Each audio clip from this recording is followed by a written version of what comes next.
Alhamdulillah, alhamdulillahilladzi arsyadana ila sabilil qawim walladzi amarana bittaqwa fi kulli hin wallahu waliyyul muttaqin. Ashhadu an la ilaha illallah wahdahu la syarika lahu wa ashhadu anna sayyidana wa nabiyyana Muhammadan abduhu wa rasuluh. Allahumma salli wa sallim wa barik ala hadzal nabiyil karim wa ala alihi wa ashabihi wa junudihi wa ansarihi ila yaumiddin. Amma ba'du, fa ya ibadallah, usikum wa iyaya bitaqwallahi wa ta'atihi la'allakum tuflihun. Faqad fazal muttaqun. Faqad qala Allah ta'ala fi kitabihil aziz wa huwa asdaqul qailin.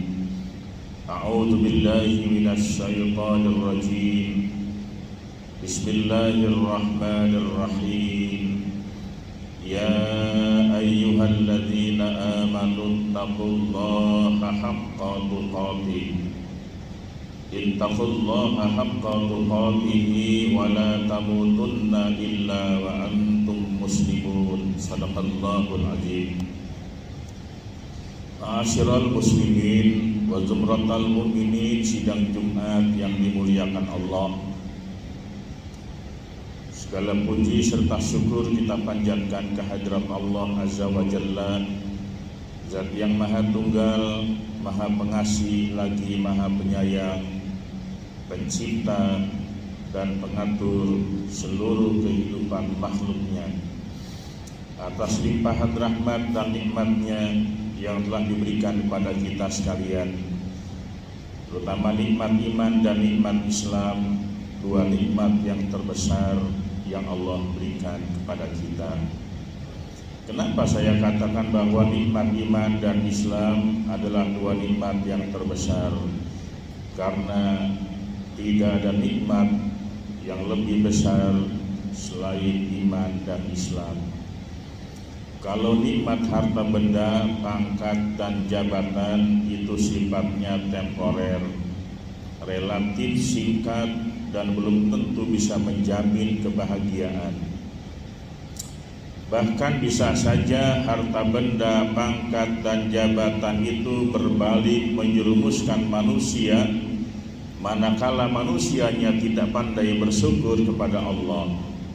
Berapa banyak orang yang punya pangkat dan jabatan yang begitu tinggi, harta benda yang berlimpah ruah, tetapi ujung-ujungnya dia harus berhadapan dengan KPK. Tetapi iman dan Islam adalah jaminan keselamatan dan kebahagiaan manusia yang bukan hanya di dunia, tapi iman dan Islam itu jaminan keselamatan dan kebahagiaan manusia dari dunia sampai ke akhirat. Oleh karena itu iman dan Islam yang Allah berikan kepada kita adalah anugerah yang terbesar yang hendaknya kita jaga dan tetap kita pelihara dengan baik sehingga kita wafat meninggalkan dunia yang fana ini dalam keadaan iman dan Islam. Oleh karena itu Sayyidina Ali karramallahu wajhah pernah berkata, wa inna minan na'imid dunya yakfikal iman wal islamu ni'matan. Sungguh dari berbagai macam kenikmatan dunia cukuplah untukmu iman dan Islam menjadi nikmat. Wa inna minal ibrati yakfikal mautu ibratan. Dan sesungguhnya dari berbagai macam nasihat, ibarat dan perumpamaan, maka cukuplah untukmu mati itu sebagai nasihat. Ma'asyiral muslimin wa zumratal mu'minin, sidang Jumat yang dimuliakan Allah Subhanahu wa taala, Nabi Sallallahu alaihi wasallam pernah bersabda di hadapan para sahabat, "Jaddidu imanakum, perbaharuilah iman kamu sekalian." Qila wa kaifa nujaddidu imanana ya Rasulullah.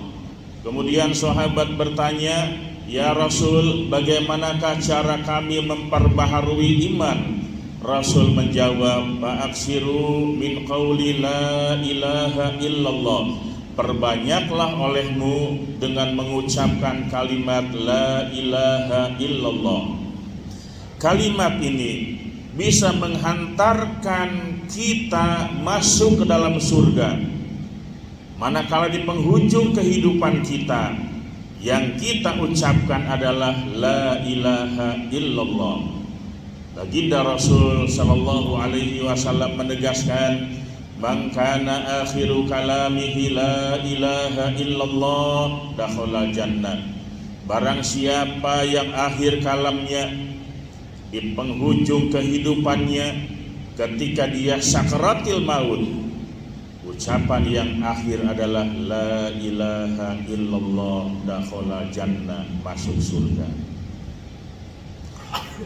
Jamaah sekalian yang dimuliakan Allah, dalam kitab Syu'abul Iman atau Qami'ut Tughyan dalam menerangkan 77 macam cabang iman, al-imanu bid'un wa sab'una syu'batan, dari 77 macam cabang iman yang paling tinggi adalah mengucapkan la ilaha illallah. Wa adnaha imatatul adza anit tariq, dan cabang iman yang paling rendah adalah menyingkirkan duri, menyingkirkan penyakit dari jalanan manusia. Ternyata dalam berbicara soal iman saja, terkait antara bagaimana manusia berhubungan dengan Allah, kalimat tauhid yang begitu tinggi, agung dan mulia, la ilaha illallah, tetapi kemudian dikaitkan dengan hablum minan nas, selamatkan manusia dari benda-benda yang berbahaya. Oh, ternyata Islam itu indah, bukan hanya pribadi kita. Seseorang mengucapkan kalimat tauhid la ilaha illallah, ay la ma'budu bihaqqin illallah, yakni tidak ada yang berhak untuk disembah selain Allah. Tetapi kemudian di cabang iman yang paling akhir adalah wa adnaha imatatul adza anit tariq, singkirkan penyakit, singkirkan benda yang berbahaya itu dari jalanan manusia. Ketika seseorang itu melihat ada benda di tengah jalan, ini benda ini cukup berbahaya. Kalau ada kendaraan yang berlalu lintas, nanti bannya nabrak benda yang berbahaya itu, pengendaranya bisa celaka. Singkirkan benda itu demi menyelamatkan orang lain.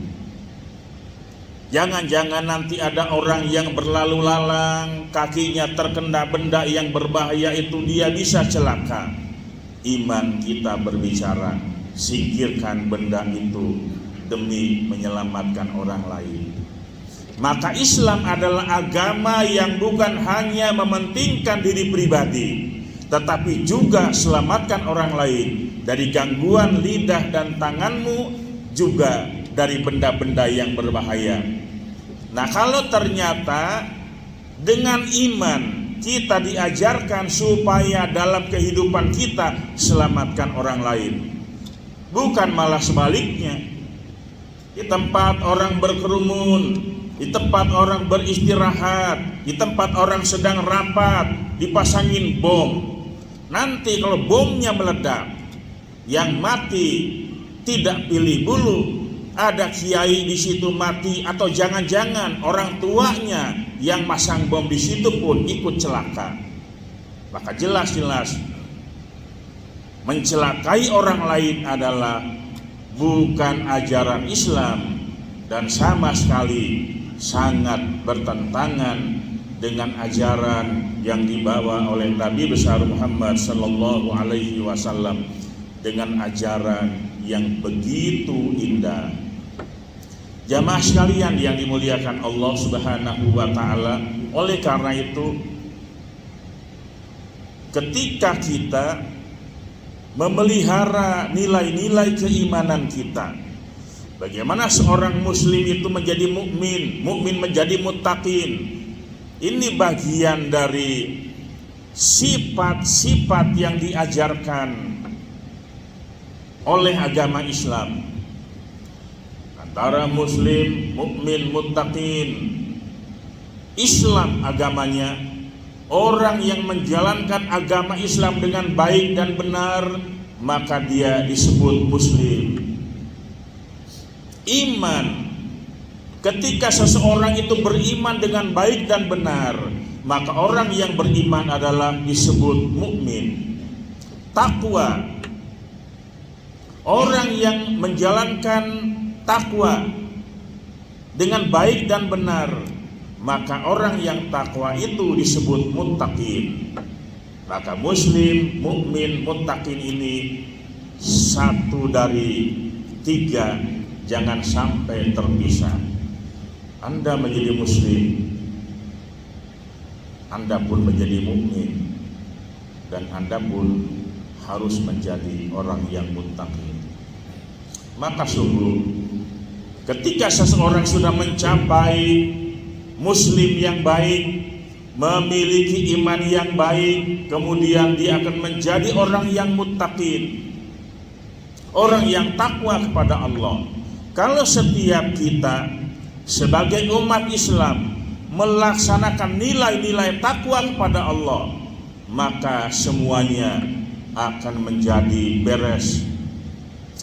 Tidak ada kekacauan terjadi di mana-mana, tidak ada pelanggaran di mana-mana. Kenapa? Dia sudah muslim, mukmin, dan dia sudah takwa. Nabi sallallahu alaihi wasallam menegaskan, ya ayyuhalladzina amanu, hai orang-orang yang beriman, ittaqillah haitsuma kunta. Bertakwalah kamu sekalian kepada Allah dimanapun kamu berada, di rumah, di kantor, di perjalanan. Dia jaga nilai-nilai takwa. Nah, ketika dia sudah memelihara nilai-nilai takwa akan masuk ke dalam jiwanya, maka dia memiliki jiwa ihsan. Apa itu ihsan? Anta'budallaha ka'annaka tarahu wa illam takun tarahu fa innahu yaraka. Bahwa engkau beribadah menyembah Allah seakan-akan engkau melihat Allah, dan jika engkau tidak melihat Allah, sesungguhnya Allah pasti melihat kepada engkau. Nah, ketika jiwa ihsan itu sudah ada dalam diri kita, apapun yang kita lakukan, apapun yang kita kerjakan, semuanya menjadi indah dan penuh dengan kenikmatan. Sholat yang kita kerjakan menjadi indah dan penuh dengan kenikmatan. Kenapa? Ketika seseorang melaksanakan ibadah sholat, dimulai dengan takbiratul ihram, Allahu Akbar, dia angkat kedua tangannya dan dia yakin dia sedang berhadapan dengan Allah. Fatihah yang dia baca ayat demi ayat, dia sedang berdialog dengan Allah. Meyakini ini, maka sholatnya menjadi khusyuk, penuh dengan kenikmatan. Kalau ada orang ngobrol kuat berjam-jam, kenapa? Teman ngobrolnya memang orang yang dia sukai, kuat 2-3 jam. Kenapa? Dia tengah dialog, tengah ngobrol asik, karena lawan ngobrolnya itu memang seiring sejalan. Nah, ketika kita sholat, kita sedang dialog dengan Allah, dialog dengan yang menciptakan kita, yang memberikan rezeki kepada kita dan mengatur kehidupan kita. Harusnya itu lebih nikmat dari segala-galanya. Ketika kita akan melakukan pelanggaran, ingat di situ ada Allah. Walaupun manusia tidak melihat, tetapi Allah pasti melihat apa yang kita kerjakan. Nah, maka dengan demikian, kalau seluruh umat Islam dan warga bangsa Indonesia memiliki sifat-sifat tadi, dia muslim, dia mukmin, dia muttaqin, masuk jiwa ihsan ke dalam dirinya, tidak akan ada korupsi dan manipulasi. Negara tidak perlu KPK, Komisi Pemberantasan Korupsi. Kenapa? Orangnya sudah merasa